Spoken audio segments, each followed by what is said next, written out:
الشيطان الرجيم. بسم الله الرحمن الرحيم. وجاوزنا ببني إسرائيل البحر فأتوا على قوم يعكفون على أصنام لهم قالوا يا موسى اجعل لنا إلها كما لهم آلهة قال إنكم قوم تجهلون إن هؤلاء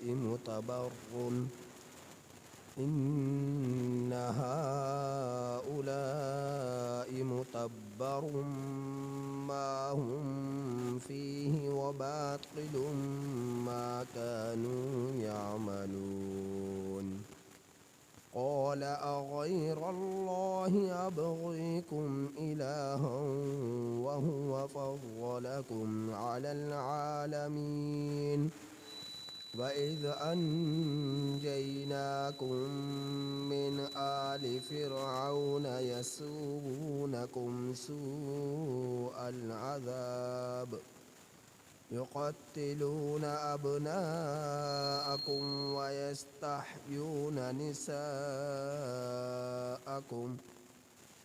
وفي ذلكم بلاء من ربكم عظيم. یہ سورۃ الاعراف کی آیت نمبر 138 تا 141 آپ حضرات کے سامنے تلاوت ہوئی. ان آیات کریمہ کا ترجمہ یہ ہے وجاوزنا اور ہم نے پار کرایا بنی اسرائیل بنی اسرائیل کو البحر دریا فاتوا سو وہ لوگ آئے علی قوم ایسی قوم پر یعکفون علی اصنام لہم جو جھکی ہوئی تھی اپنے بتوں پر.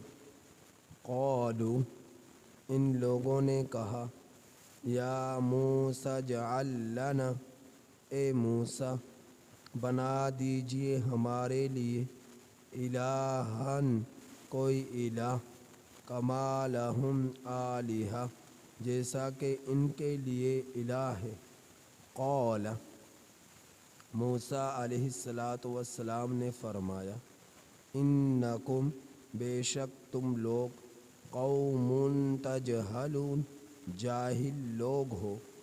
ان ہؤلاء بے شک یہ لوگ متبر ما ہم فیہ ہلاک ہونے والے ہیں اس چیز میں جس میں یہ لوگ لگے ہوئے ہیں. وباطل اور باطل ہے وہ چیز ما کانوا یعملون جو کچھ یہ لوگ کام کر رہے ہیں. قال موسیٰ علیہ السلام نے فرمایا اغیر اللہ ابغیکم الہا کیا اللہ کے سوا میں تلاش کروں تمہارے لیے کوئی الہ وہو فضلکم حالانکہ اللہ جل شانہ نے تمہیں فضیلت دی علی العالمین جہان والوں پر. وَإِذْ أَنْجَيْنَاكُمْ اور جس وقت ہم نے تمہیں نجات دی من آل فرعون آل فرعونیوں سے یسومونکم سوء العذاب جو پہنچاتے تھے تمہیں برا عذاب. یقتلون وہ قتل کرتے تھے ابناءکم تمہارے لڑکوں کو تمہارے بیٹوں کو وَيَسْتَحْيُونَ اور وہ زندہ رکھتے تھے نساءکم تمہاری عورتوں کو تمہاری بچیوں کو. وفی ذالکم اور اس میں بلاء من ربکم عظیم، تمہارے رب کی طرف سے بڑی آزمائش تھی۔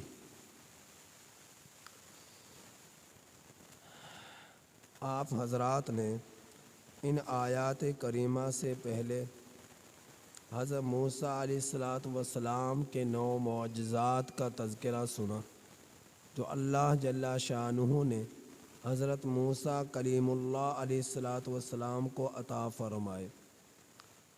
لیکن فرعون، حامان اور فرعونی لوگ، ان سب نے بجائے یہ کہ ان نشانیوں کو دیکھ کر ایمان لاتے، ضد پر اڑے رہے اور نشانیوں کو جھٹلاتے رہے۔ جب بھی کوئی نشانی دی جاتی اور عذاب ان پر آتا، یہ لوگ عذاب آ جانے کے بعد موسیٰ علیہ السلام کے پاس آتے اور کہتے کہ آپ اپنے رب سے دعا کیجئے کہ ہم سے اس عذاب کو ہٹا دے۔ اگر ہم سے یہ عذاب ہٹ گیا ہم توبہ کر لیں گے، معافی مانگ لیں گے۔ تو حضرت موسیٰ علیہ السلام اللہ تعالیٰ سے دعا کرتے اور وہ عذاب ان لوگوں سے ہٹا دیا جاتا، یہاں تک کہ وہ لوگ دوبارہ توبہ کو توڑ دیتے، عہد شکنی کرتے، تو پھر ان پر کوئی دوسرا عذاب آ جاتا، اور جب اس عذاب کی تکلیف ان کو سہنی پڑتی تو یہ موسیٰ علیہ السلام کے پاس دوبارہ آتے اور کہتے اپنے رب سے دعا کیجئے کہ اللہ تیرا رب جو ہے ہم سے اس عذاب کو دور کر دے، ہم توبہ کر لیں گے اور معافی مانگ لیں گے، دوبارہ عہد شکنی نہیں کریں گے۔ تو حضرت موسیٰ علیہ السلام دعا کرتے اور اللہ جل شانہ اس عذاب کو دور کر دیتے، یہاں تک کہ پھر اس کیے ہوئے عہد کو توڑ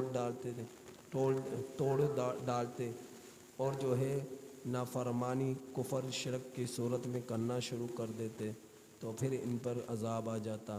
تو اس طرح 9 نشانیاں حضرت موسیٰ علیہ السلام کو دی گئیں۔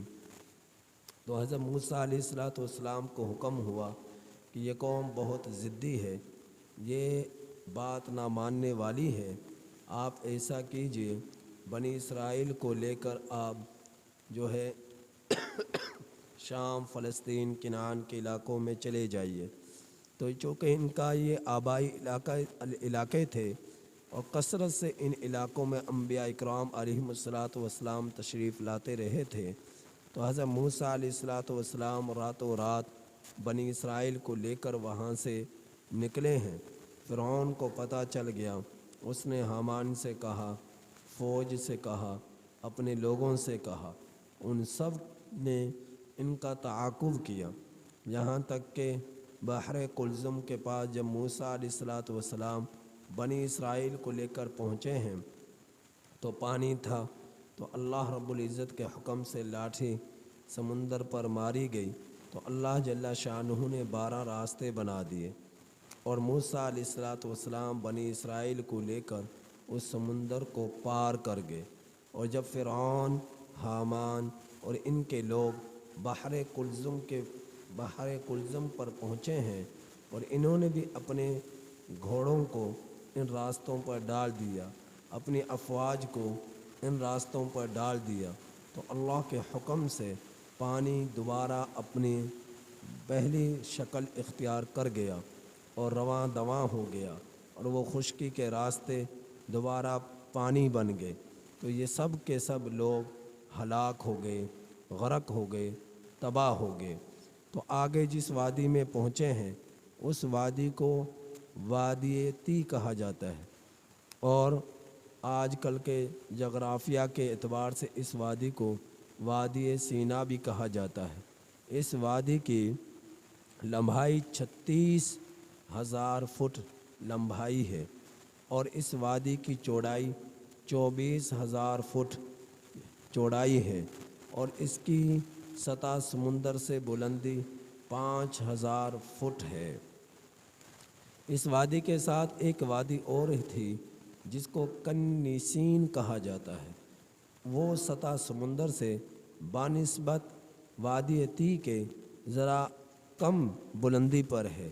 تو یہ وادی تی میں جا کر پہنچے ہیں، اور وہاں جا کر ان کو اللہ جل شانہ نے یہ حکم دیا تھا کہ قوم عمالقہ سے جہاد کرنا ہے۔ تو ان لوگوں نے کہا کہ رب اذهب لنا کہ یقتلونا، کہ انہوں نے یہ کہا کہ موسیٰ اور ہارون یہ اور ان کا رب جا کر ان لوگوں سے لڑائی کرے، قتال کرے، ہم تو یہیں پر بیٹھے ہیں۔ قوم عمالقہ بہت جو ہے طاقتور قوم تھی اور رب کی نافرمانیاں کیا کرتی تھی۔ تو انہوں نے یہ بات کہی کہ جاؤ تم اور تمہارا رب جا کر ان سے قتال کرے۔ تو اللہ نے ان کو سزا دی اور یہ وادی تی میں ہی بھٹکتے رہے۔ 40,000 سال ان لوگوں کو وہاں پر گزر گئے اور اس میں بھٹکتے رہے۔ تو اللہ رب العزت کی انہوں نے جگہ جگہ نافرمانیاں کی تھی۔ ان میں اچھے لوگ بھی تھے اور کچھ کمزور ایمان والے بھی تھے۔ جو اچھے لوگ تھے، مضبوط ایمان والے تھے، انہوں نے اس طرح کا کوئی تقاضا نہیں کیا، لیکن جو کمزور تھے، کمزور ایمان والے تھے، تو انہوں نے اس طرح کے تقاضے کیے کہ اے موسیٰ، تو ہمارے لیے کوئی ایسا خدا بنا دیجئے، الہ بنا دیجئے کہ جس کو ہم اپنی آنکھوں کے سامنے دیکھیں اور اس کی عبادت کریں، اس کی پوجا پاٹ کریں۔ تو انہوں نے موسیٰ علیہ السلام سے یہ دعا کی درخواست بھی کی۔ تو حضرت موسیٰ علیہ السلام نے فرمایا، تم جاہل لوگ ہو، تم جاہل لوگ ہو، تم ناواقف لوگ ہو، تم کس طرح کے سوالات کرتے ہو جبکہ اللہ جل شانہ نے تمہیں جہان والوں پر فضیلت عطا فرمائی ہے۔ تو اس زمانے کے تمام لوگوں میں سب سے زیادہ فضیلت ان لوگوں کو ملی تھی، لیکن یہ لوگ اللہ کی دی ہوئی نعمت کی ناقدری کرتے اور بے جا اس طرح کے سوالات اور فرمائشیں کرتے۔ تو اللہ رب العزت نے جب قوم عمالقہ سے انہوں نے انکار کر دیا اور جگہ جگہ نافرمانیاں کی، تو 40 سال یا 40,000 سال یہ لوگ اس وادی تی کے اندر بھٹکتے رہے، پھرتے رہے۔ وادی تی ایسا میدان تھا جس پر نہ درخت تھے، نہ گھاس تھی، اور ان لوگوں کے لیے وہ چٹیل میدان تھا۔ وہاں پر کھانے پینے کے لیے کوئی چیز نہ تھی۔ اللہ جل شانہ نے ان کی نافرمانی کے باوجود، ان کی ضد کے باوجود ان پر رحم فرمایا، اور اللہ رب العزت نے ان کے لیے جنت سے من اور سلوہ اتارا۔ اور جب سورج چڑھتا، دن ہوتا، تو سورج کی کرنیں زمین پر پڑتی، اس کی تپش، اس کی گرمی جب زمین پر پڑتی، تو اللہ رب العزت نے ان کی آسانی کے لیے، ان کی سہولت کے لیے، ان کی راحت کے لیے آسمان سے ایک بادل کو حکم دیا کہ جب یہ ان کے اوپر جو ہر وقت سایہ کرتا رہتا تھا، یہ بیٹھتے وہ رک جاتا، یہ چلتے وہ چلنا شروع ہو جاتا۔ تو اللہ رب العزت نے پھر ان کو وہاں پانی کی ضرورت تھی، تو حضرت موسیٰ کلیم اللہ علیہ السلام سے فرمایا، پتھر پر لاٹھی ماریے۔ تو جب عصا کو پتھر پر مارا گیا تو اللہ جل شانہ نے اس پتھر سے 12 چشمے جاری کر دیے۔ ان کا لباس یوں ہی رہتا، نہ وہ پھٹتا نہ پرانا ہوتا۔ اگر ان کے قد ان کے بچوں کے بڑے ہوتے، لباس بھی اللہ کے حکم سے بڑا ہو جاتا۔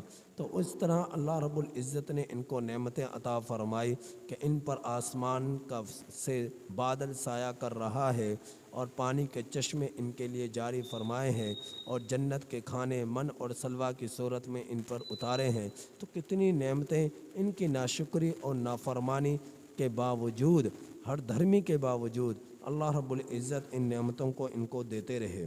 بہرحال موسیٰ علیہ السلام جب سمندر پار کر کر آئے تو وہاں پر ایک قوم کو دیکھا جو کنانی